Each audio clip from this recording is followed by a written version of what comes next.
আমার মিষ্টি সোনা, কান পেতে শোনো আজ এক গায়ের গল্প, যা মন কেড়ে নেয় বেশ। এক বিশাল বটগাছতলায়, যেখানে ছায়া খেলত সারা দিন, মিঠু বিড়াল আর চিন্টু বাঁদর ঘুরে বেড়াত আপনহীন।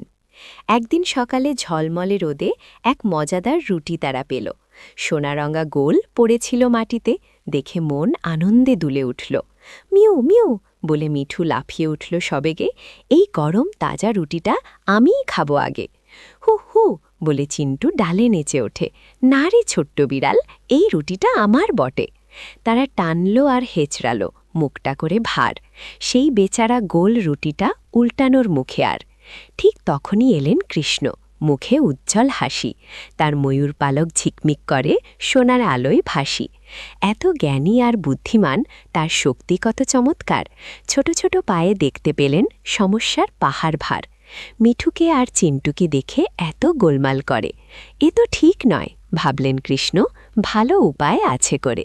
তার ছোট্ট হাতটি তুলে ধরলেন, চোখে ঝলমলে তারা, মিষ্টি একটা গোপন কথা ফিসফিস করে বললেন আকাশ পানে যারা। পুফ, ছোট্ট জাদু, এক স্নিগ্ধ আলোর ঝলক, দুটো নতুন রুটি দেখা দিল সারি সারি পলক।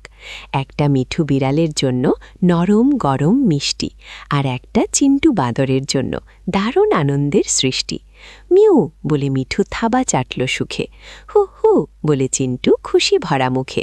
তারা একে অপরের দিকে তাকালো, তারপর কৃষ্ণের দিকে।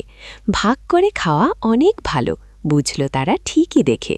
তারা চিবালো আর খেলো, মুখে হাসি ভরা, সব কৃষ্ণেরই জন্য, যিনি মেটানেন তাদের মনোহরা।